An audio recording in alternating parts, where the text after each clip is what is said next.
오늘 말씀의 제목은 그리스도의 평안이 주장하는 삶입니다. 이게 주장한다는 것은 이끌어간다, 굽히지 않고 그것을 펼치는 것을 의미합니다. 예수님의 평안이 여러분의 삶을, 여러분의 마음과 인생을 완전히 이끌어가는 그런 정말 은혜로운 삶의 단계에 이르기를 소원하면서 우리 같이 말씀을 통하여 은혜를 받도록 하겠습니다.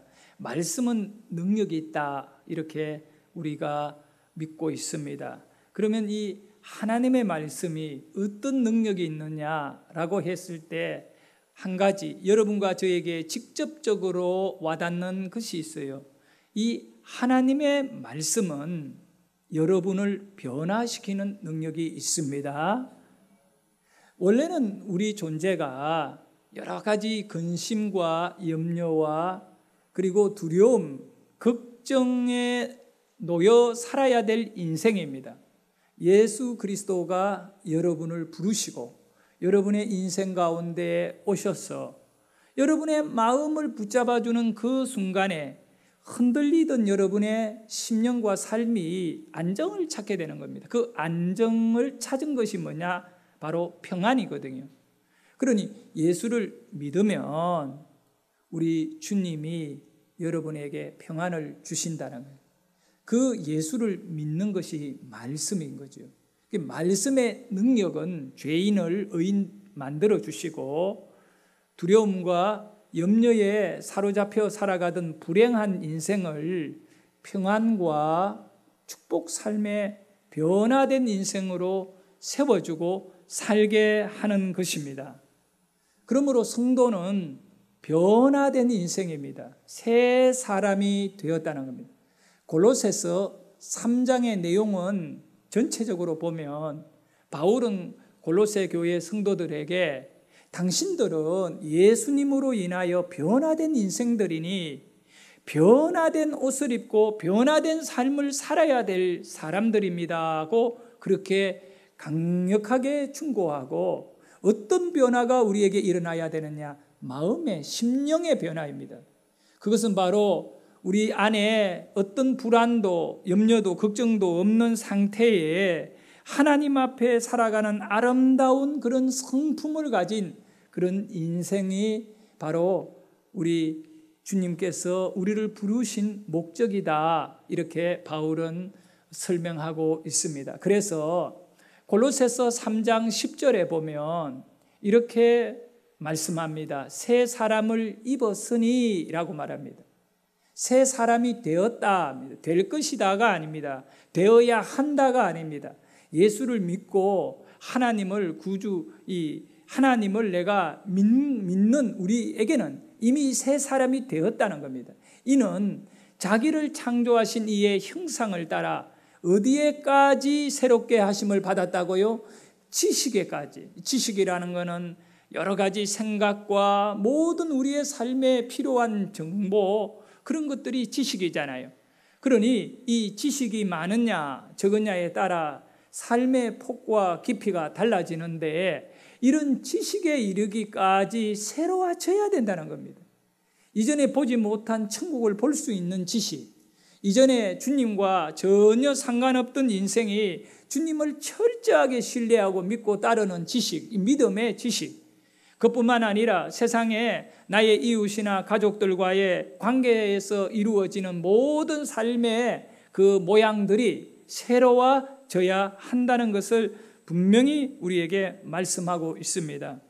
사람이 새로워지는 것은 오늘 신앙 안에 이 14절을 볼까요? 3장 14절에 보면 사랑의 띠로 우리를 꽉 묶어버렸기 때문에 새로워진다는 겁니다. 이 모든 것 위에 사랑을 더하라, 이는 온전하게 매는 띠니라고 말씀합니다. 그리고 15절에 보면 이제 우리가 그리스도의 평안 안에 주장되어지는 마음이 되어야 된다. 그러므로 평강이 너희 마음을 주장하게 하라. 이 두 가지, 오늘 이 예수님의 사랑의 띠로 우리는 묶여지는 인생이 되어야 되고, 그리스도의 평안이 나를 주장하는 인생이 될 때에 성경이 말씀하는 하나님으로 인하여 새롭게 된 피조물의 축복을 누리게 되는 것입니다. 사랑하는 우리 성도 여러분, 골로새서 3장 12절을 우리 같이 한번 읽어보도록 합니다. 3장 12절입니다. 시작. 그러므로 너희는 하나님이 택하사 거룩하고 사랑받는 자처럼 긍휼과 자비와 겸손과 온유와 오래 참음을 옷 입고, 우리가 하나님이 택했다고 말합니다. 우리는 하나님께 택함을 받은 사람입니다. 그 하나님이 우리를 택해버리면 우리에게 일어나는 몇 가지 사건이 있는데 거룩해지는 것입니다. 거룩하려고 거룩해지는 것이 아니라 하나님이 우리를 선택해버리면 우리는 거룩해지는 것입니다. 그리고 두 번째, 사랑을 받아버리게 되는 겁니다. 바로 예수님의 사랑을 받아버린 겁니다. 예수님이 여러분의 죄를 다 용서하고 여러분을 구원하기 위하여 그가 친히 십자가에 죽은 그 사랑 말입니다. 그래서 바울은 뭐라고 말합니까? 거룩하여졌고 사랑을 받은 너희들에게는 몇 가지의 삶의 옷을 입어야 된다. 긍휼, 자비, 겸손, 온유, 오래 참는 이 모습을, 이거는 어떤 인격이고 도덕이고 우리의 삶의 그런 바른 생활을 의미하는데, 바로 성도는 그런 옷을 입고 있어요. 옷은 뭘 의미합니까? 보여주는 거잖아요. 색깔이 어떠냐, 모양이 어떠냐. 성도를 바라볼 때 우리 안에 자비가 있어야 되고 겸손이 있어야 되고 온유가 있어야 되고, 그리고 오래 참는 인격, 이런 부분들이 옷과 같이 모양을 드러내며 보여줘야 된다는 거예요. 왜 그러냐? 거듭났기 때문에. 우리는 거룩한 자요 하나님의 사랑을 입은 자이기 때문에 이러한 모양을 우리 가족들이나 또 이웃 친구들에게 옷을 입고 보여줘야 한다, 이렇게 말씀을. 그래서 성도 여러분, 이러한 정말 온유하고 또 이 겸손하고 자비롭고 오래 참고 남을 용서해주고 이런 모든 인격적 삶은 우리의 마음에 작심을 하고 또 단련하고 훈련하고 그렇게 해가지고 이룰 수 있는 것이냐? 아니다는 것입니다. 감옥에 가보십시오. 감옥에 가면 죄인들만 다 모아 나왔어요. 거기에 10년을 감금해놓고 5년을 감금해놓아도 사람들이 바뀌어지지가 않아요. 네? 아무리 죄 짓지 말고 아무리 착하게 살아라고 그렇게 훈련을 해가 되는 게 아니라는 겁니다. 오늘 성경 우리에게 분명히 말씀합니다. 우리가 이렇게 변화될 수 있는 것은, 거룩한 삶으로 아름답게 거듭날 수 있는 것은 오직 하나밖에 없다. 그것은 바로 하나님이 너를 부르면 된다. 너를 택하면 된다. 그러니 우리 하나님께서 여러분을 자녀로 삼아버리며 그 조건 하나 때문에 여러분은 거룩한 자요, 사랑받는 자요, 이런 존재가 되어 이제 우리가 오래 참고 자비를 행하고 온유하고 용서해 줄 알고 다 그렇게 할 수 있다는 겁니다. 그래서 하나님이 나를 부르셨다. 하나님이 나를 부르셨다. 다윗은 모태에서 하나님이 이미 나를 부르셨고 라고 말합니다. 하나님이 여러분을 부르셨다라고 하는 이 믿음이 얼마나 중요하냐 하면요, 이 세상의 모든 환난과 고통, 두려움을 이기는 능력이 되는 것입니다. 하나님이 나를 부르셨다. 저를 한번 따라합시다. 하나님이 나를 부르셨다. 그래서 우리 하나님께서요, 이사야 선지자를 통하여 정확하게 이사야 43장 1절에 보면 이렇게 말씀하고 있습니다. 크게 읽습니다. 시작. 야곱아, 너를 창조하신 여호와께서 지금 말씀하시느니라. 이스라엘아, 너를 지으신 이가 말씀하시느니라. 너는 두려워하지 말라. 내가 너를 구속하였고 내가 너를 지명하여 불렀나니 너는 내 것이라. 야곱아, 이사야 선지자가 살았던 그 시대는 야곱이 존재하지 않는 시대입니다. 야곱은 그것보다 몇백 년이나 앞에 살았던 인물이거든요. 그런데 하나님께서는 이스라엘 백성을 향하여 야곱아라고 부르는 것은 야곱은 살아있다는 것입니다. 오늘 여러분이 야곱인 것입니다. 환난이 많고 시련이 많은 이 세상에 살아가는 야곱들인데, 그러나 야곱에게는 꿈이 있는 인생입니다. 하나님의 축복을 바라보고 살았던 인물이 야곱인데, 그 야곱을 향하여 뭐라고 말하느냐면 두려워하지 마라. 두려워하지 마라. 여러분의 인생 삶에 두려움이 안 되는 것이 뭐가 있단 말입니까? 다 두렵잖아요. 이 나이가 드신 분들은 노년에 대하여, 노후에 대하여 두려움이 있고, 또 자식들이 어떻게 살아야 하느냐, 자식들에 대한 애달픈 마음이 있지요. 이게 다 두려움이에요. 건강에 대한 두려움이에요.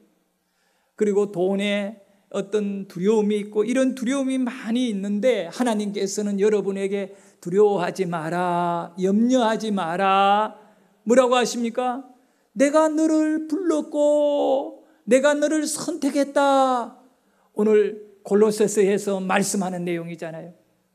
우리를 하나님이 부르셔서 그 하나님의 택함을 받은 자는 거룩한 자이다. 그러니 우리가 이 세상을 살아가면서 근심된 일들 참 많이 있지만, 우리 하나님 앞에 나는 부름을 받았으니 근심하며 염려하며 살기보다 찬양하고 기뻐하며 사는 여러분이 되기를 축원합니다. 마귀는 여러분들에게 날마다 염려거리를, 근심거리를 갖다 주잖아요.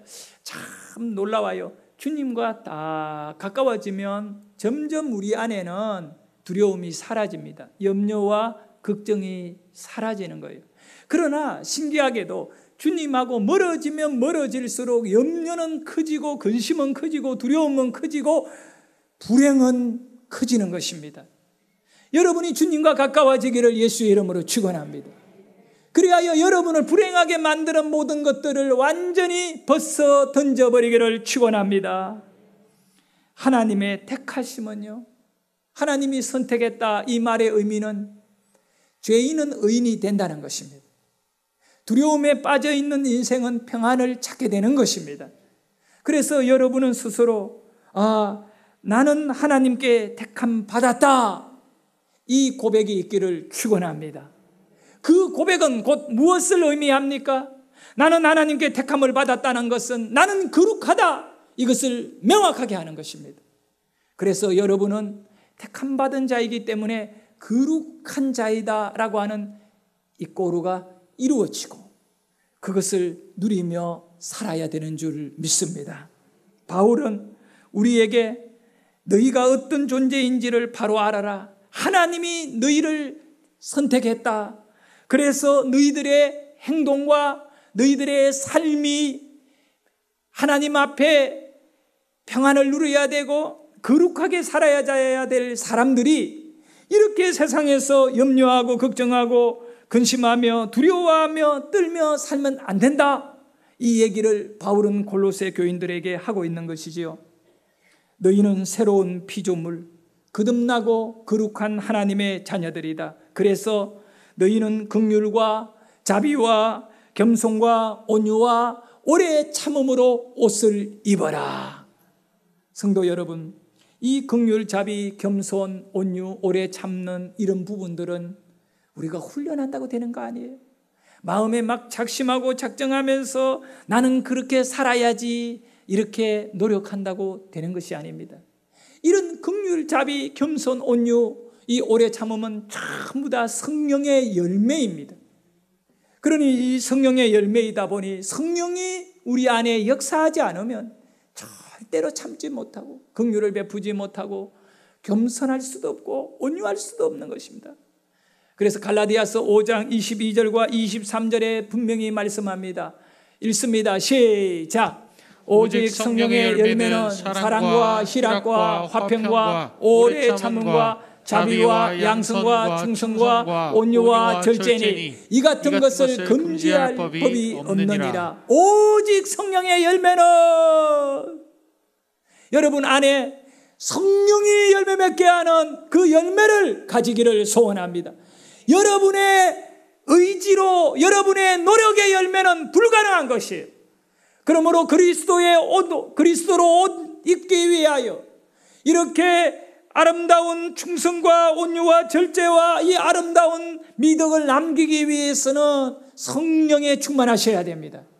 주의 영으로 여러분의 삶에 더 깊은 영적인 내용으로 날마다 변화시키기를 주의 이름으로 축원합니다. 그래서 골로새서 3장 13절에 보면 이렇게 바울은 권면합니다. 누가 누구에게 불만이 있거든 서로 용납하여. 여러분, 불만이 있거든. 저는 이 단어를 유심히 묵상했습니다. 참 불만이 많더라고요. 제가 사람들에 대한 불만이 정말 많아요. 특히 가까운 사람들에게 너무너무 불만이 많더라고요. 나만 그렇습니까? 여러분도 마찬가지일 겁니다. 이 불만이라는 것, 정말 나하고 전혀 모르는 사람하고는 불만을 가질 이유가 없는 거예요. 예? 그런데 불만이 있거든이 뭡니까? 얼마나 많은데. 여러분들 오늘도 불만을 가지고 살아갈 겁니다.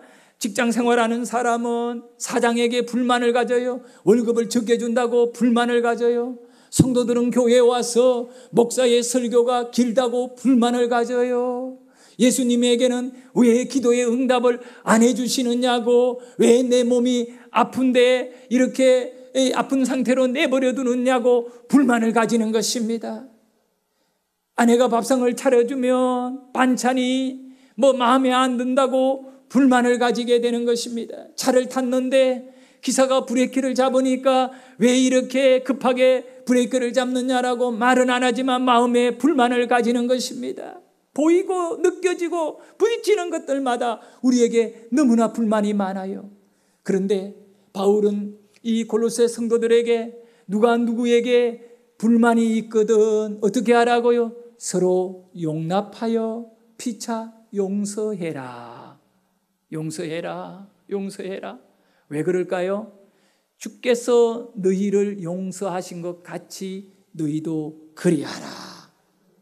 우리는요, 사람 앞에 당당할 수 있습니다. 굳이 우리가 사람 앞에 고개 숙일 이유가 뭐가 있습니까? 떳떳하지요. 그런데 한 가지 문제는 뭐냐 하면 하나님 앞에는 당당할 자 아무도 없다는 것입니다. 주님이 여러분을 사랑하셨고, 주님이 여러분을 용서해 주셨고, 주님이 여러분의 죄 문제 해결을 위하여 죽기까지 하셨다는 믿음을 여러분이 가졌다면 주님 앞에는 고개를 숙여야 하는데, 우리 주님은 말씀해요. 네가 사람 앞에 아무리 떳떳하더라도 그 사람을 존귀하게 여기고 그 사람을 사랑해라. 그 사람을 불만이 있더라도 용서해 줘라. 사랑하는 성도 여러분, 여러분이 거듭났기 때문에, 예수를 만난 사람은요, 말씀을 가진 사람들이기 때문에 거듭나는 능력을 다 경험한 자들인 것을 의심하지 않기를 축원합니다. 자, 그래서 14절에 보면 이제 이런 능력을 갖고 좀 살래요. 사랑을 갖고 살으래요. 크게 읽습니다. 시작. 이 모든 것 위에 사랑을 더하라. 이는 온전하게 매는 띠니라. 이 모든 것은 뭐냐? 이 모든 것은요, 긍휼, 그리고 우리가 이 자비, 겸손, 온유, 오래 참음, 이런 내용들 위에 사랑을 더해야 된다는 거예요. 사랑이 없으면 안 된다는 거예요. 누구에게 긍휼을 베푸고 자비를 베푸고 온유하고 겸손하고 오래 참더라도 사랑이 없이는 안 된다. 분노로 참을 수는 있잖아요. 그렇잖아요. 윗선적인 자비를 행할 수는 있잖아요. 그거 안 된다는 것입니다. 우리가 그렇게 긍휼과 자비와 온유와 그리고 오래 참고 용서해주는 이 모든 것은 사랑의 띠로 묶어라. 여러분, 띠, 이거는 줄을 말하는데 끈을 말하는 거예요. 그런데 약한 끈으로 묶어놓으면요, 뚝 떨어져 나가는 거예요. 우리 교회 성도들이 함께 예배, 신앙생활, 믿음의 공동체를 이루고 있는 것은 바로 예수라고 하는 사랑의 띠로 묶일 때 성도는 하나가 되는 것입니다. 우리는 목숨이라도 내어놓을 수가 있는 자예요. 그러나 이 예수의 사랑의 띠가 아니라 자기의 어떤 감정과 자기의 어떤 그런 입장만 강조하는 자기 중심적인 자기 생각을 앞세우는 성도들이 교회에 모여 있으면 절대로 하나가 될 수가 없습니다. 우리는 몸은 한 자리에 모여 있지만 뿔뿔이 다 각자의 생각을 갖고 이 교회는 마귀가 좋아하는 교회가 되어버린다는 것입니다.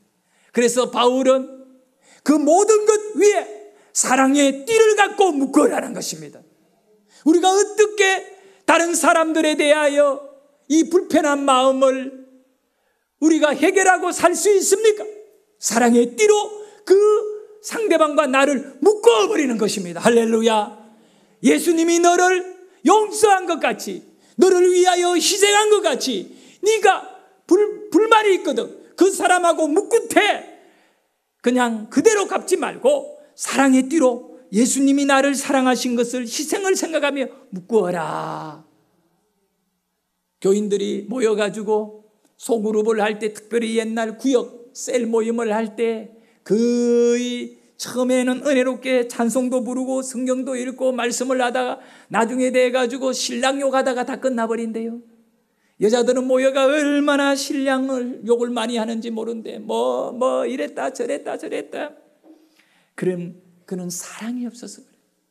예수님을 제대로 믿으면 다 용서하고 사랑의 띠로 견고하게 묶는 은혜가 있기를 소원합니다. 여러분에게 사랑의 띠를 확인하시기를 바랍니다. 나는 과연 사랑의 띠로 묶고 있는가? 아니면 다른 어떤 목적의 띠를 갖고 다른 사람들과 내 관계가 엮여져 있는가? 그리고 마지막 크게 두 번째로 그리스도의 평안을 내 심령을 주장하게 해야 한다. 그건 15절에 있는 말씀이거든요. 15절을 크게 읽습니다. 시작. 그리스도의 평강이 너희 마음을 주장하게 하라.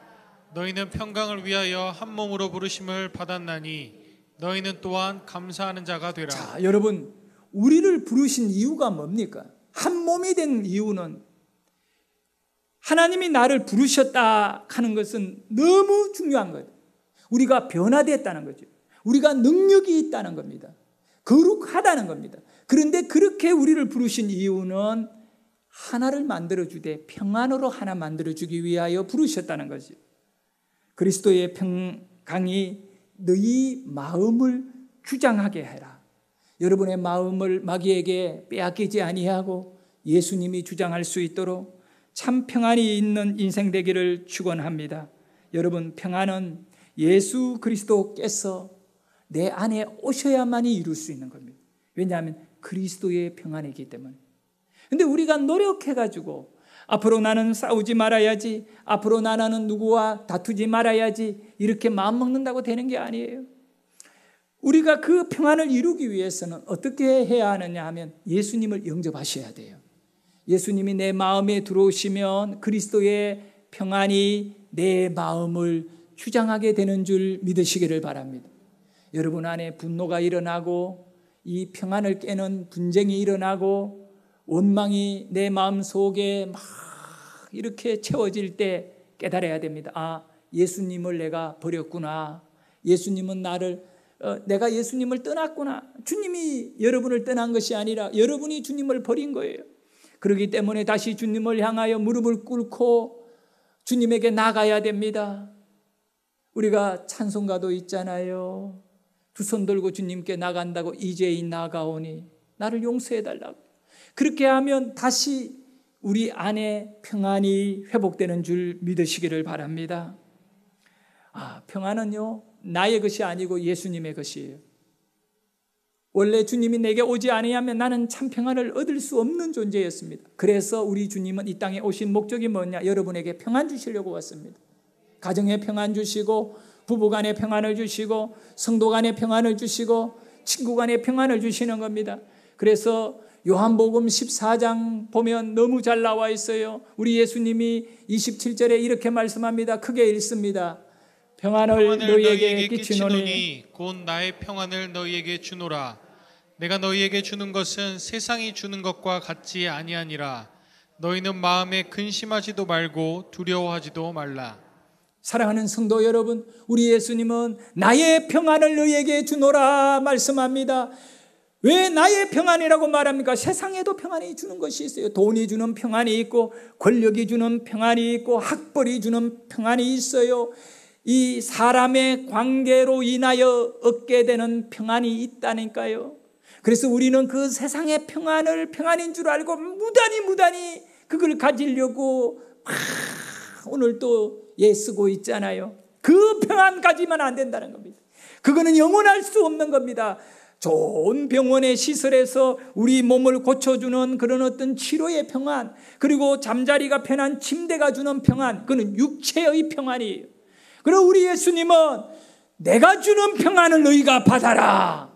내가 주는 평안은 세상이 줄 수 없는 것이라는 겁니다. 바로 그 평안을 얻으시기를 바랍니다.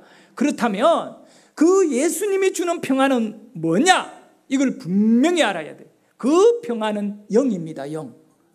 여러분, 우리는 육체의 평안만을 평안인 줄 아는 겁니다. 좀 잘 먹어야 되고 좀 편해야 되고 육체가 편한 것이 그게 내 인생의 평안인 줄 압니다. 그래서 돈에 집중된 인생을 살아가는 거죠. 그거 아니다는 겁니다. 우리 예수님은 영이 평안이다.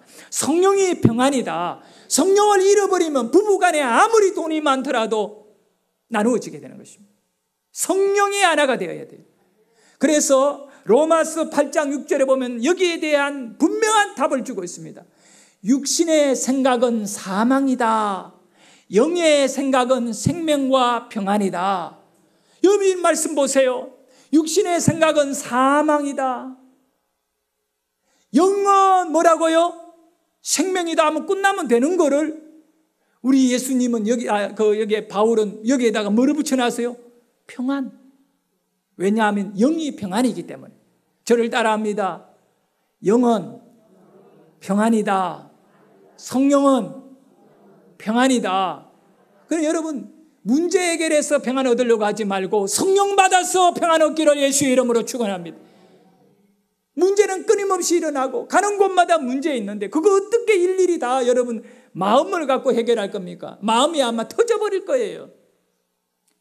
그리고 그냥 포기한다고 되는 것도 아니고, 오히려 우리 주님은 영의 생각은 영으로 생각하는 거지요. 영을 받아들이는 거지요. 영을 인정하는 것이요. 영을 높이는 것이지요. 영을 찬양하는 것이지요. 이렇게 우리 주님의 영을 높여드릴 때 생명과 평안이라. 여러분 모두 평안하기를 원합니다. 행복은요, 평안해야 행복한 겁니다. 그냥 말해가 행복한 게 아니에요. 나 행복합니다. 말해서 행복한 게 아니에요. 여러분의 심령이 평안하게 되면 행복은 그냥 따라 들어오는 거잖아요. 그래서 영의 생각을 가지고 생명과 평안을 누리는 성도님들 되기를 축복합니다. 다윗은 사울이 죽이려고 얼마나 그렇게 공격했는지 몰라요. 엔게디 광야에 도망가 있는데 어떤 사람이 다윗이 거기 있다는 것을 고자질해가지고 사울 왕이 군인 3,000명을 끌고 엔게디 그 지역 전체를 샅샅이 다 뒤지고 포위망을 좁혀올 때 덜렴서 바위 그 지역에 이르렀어요. 더 이상 도망갈 곳이 없어 굴로 허겁지겁 뛰어 들어갔는데 마침 그 굴 속에 다윗이 숨어있는 그 굴 안에 사울 왕이 용변을 보려고 들어온 것입니다. 그 참 하나님께서 다윗을 너무너무 사랑하시고 보호하시려고 갑자기 사울이 똥을 누르게 되는 그런 환경을 만들어버린 거예요. 한번 생각해 보세요. 굴이기 때문에 이 사울의 군인들이 굴 안을 조사하러 들어와야 되는데 또 도착하자마자 막 사울이 너무너무 급한 거야. 그래서 굴 안에 조사는 하지 아니하고 사울이 이야기하면 내가 가서 용변을 볼게. 그러고 막 허겁지겁 다 던져버리고 혼자 뛰어들어오는데, 아니 한나라의 왕이 돌판에 굴 속에 용변 보러 들어오는데 누가 따라 들어오겠습니까? 조사하지도 않고 그 굴은 그냥 그대로 방치되어 버린 거예요. 그래서 사울이 들어와서 바지를 내리고 용변을 보는데 그 굴 안에 바위틈 사이에 두려움에 떨며 숨어있던 다윗과 그와 함께하던 사람들이 너무너무 놀란 겁니다. 충격을 받는, 거기에 바로 눈앞에 사울이 들어와 있는데 사울이 용변을 보고 있는 거예요. 그때 다윗을 따르는 사람들이 칼을 뽑아가 사울 뒤로 가서 죽여야 한다고 할 때 다윗이 손을 막는 거예요. 그리고는 다윗이 살금살금 가서 용변 보고 있는 사울의 옷자락을 딱 베어가지고 그걸 갖고 다시 뒤로 돌아와 숨어 있었던 거예요. 사울은 아무것도 모르고 그 굴 속에 냄새만 남기고 밖으로 나가버린 것입니다. 그러고 난 다음에 멀리 그 굴은 이제 아무도 숨어 있지 않다. 왜냐? 사울이 가서 용맹까지 보고 왔으니까 그게 누가 숨어 있었다면 바로 사울을 죽였겠지요. 그렇게 생각하고 그 굴은 조사도 안 하고 그냥 가버린 것입니다. 여러분, 어떻게 다윗이 눈앞에 있는 자기를 죽이려는 자를 살려줬습니까? 다윗의 마음 안에는 이 성령이 계신 거야.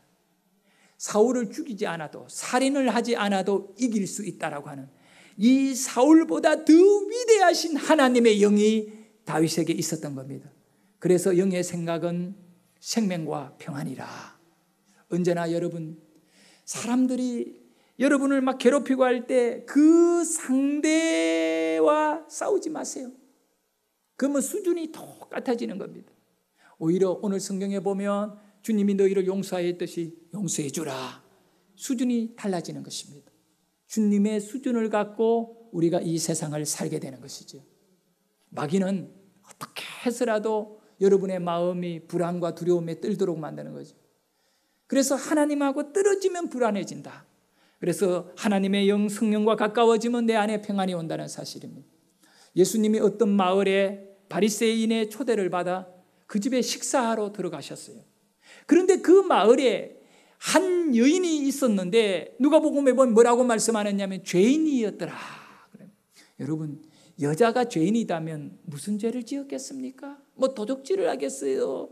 누구를 죽일 힘이 있겠어요? 이 여인은 몸을 파는 창녀였던 것입니다. 그것이 유대인들 사회에는 그 죄인이라고 취급하거든요. 근데 이 여인이 예수님이 계시는 그 바리새인의 집에 들어가게 되는 거예요. 바리새인이라면 돈이 많고 또 많이 배웠고 종교적으로도 열심히 있는 사람입니다. 그 주위 사람들에게 존경받는 인물이 그 당시에 바리새인입니다. 근데 죄인이라고 하는 이 여인이 바리새인의 집에 못 들어가는 겁니다. 집에 들어가려면 사람들이 막아버려요. 그래서 성경에 보니까 뒤로 가서 여러분 앞문에 들어가지도 못하는 뒷문으로 들어간 것입니다. 개들이 출입하는 문으로 아무도 모르게 그 집에 들어가서 그 다음에 어떻게 했냐? 바닥에 살살 기면서 예수님 발 앞에 다가간 겁니다. 사람들이 깜짝 놀라고 특별히 그 집 주인이었던 바리새인은 속으로 생각하기를 선생님이 자기 발 앞에 다가온 여자가 누구인지 알았더라면 그를 물리쳤을 것이다. 그리고 예수님을 무시한 거예요. 예수님의 영성을 깔본 거예요. 그런 거 있잖아요. 신령한 예수님이 되어야 되는데 그 죄인 창녀가 자기 발을 만지고 있는데도 그대로 내버려뒀다는 겁니다. 발로 팍 차야 되는데 차지 않았다는 거예요. 예수님이 그걸 다 아시고 그 바리새인의 이름이 시몬이에요. 시몬아, 네가 지금 무슨 생각을 하고 있니? 내가 너의 집에 들어왔을 때는 손 씻을 물도 주지 않았건만 이 여인은 뒤로 내게 다가와서 눈물을 흘리며 향유를 발에 부으며 이렇게 나의 죽음을 기념하구만. 여러분, 이 향유는요, 미라를 만들 때 먼저 몸에 향을 뿌리는 시체에 그 죽은 사람에게 쓰는 너무너무 귀한 향이에요. 살아있는 사람에게 쓰기는 너무 아까운 거야. 그 향유를 예수님의 발에 붓는다는 건 예수님의 십자가 죽음을 우리 그 죄인이었던 여인은 알게 된 거예요. 왜냐? 메시지를 통하여 내가 죽고 하늘의 미라로 죽을 것이다. 이 메시지 모든 사람들은 알지 못했는데 이 여인은 예수님의 죽음을 받아들인 거예요.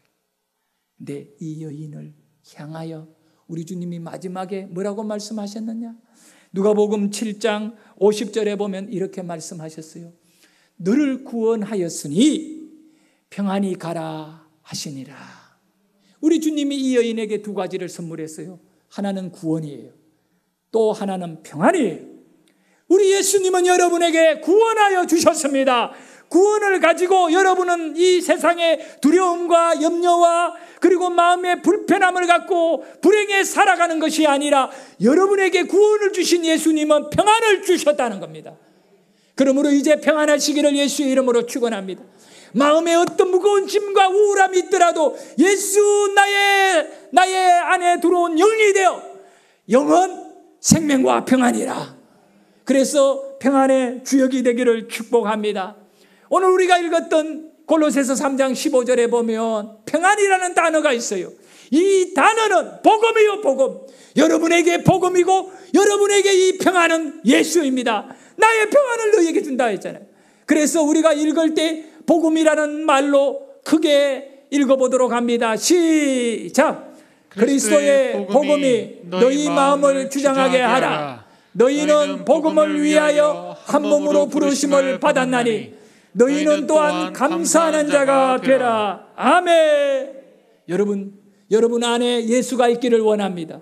복음이 있기를 원합니다. 여러분이 평안을 전할 수 있기를 원합니다. 예수를 전할 수 있기를 원하고 그 복음을 전하기를 원합니다. 평안을 누리기를 바랍니다. 복음을 누리시기를 바랍니다. 예수를 누리시기를 바랍니다. 예수님의 평안이 내 안에 넘치기를 축복합니다. 세상이 줄 수 없는 평안, 성령이 여러분 안에 넘치기를 축복합니다. 이 시간에 우리가 두 손을 가슴에 대시고 찬양을 한번 같이 하면서 조용히 기도하는 마음으로 찬양합니다. 평안을 너에게 주노라. 세상이 줄 수 없는, 세상이 알 수도 없는 평안을 내게 주노라. 평안을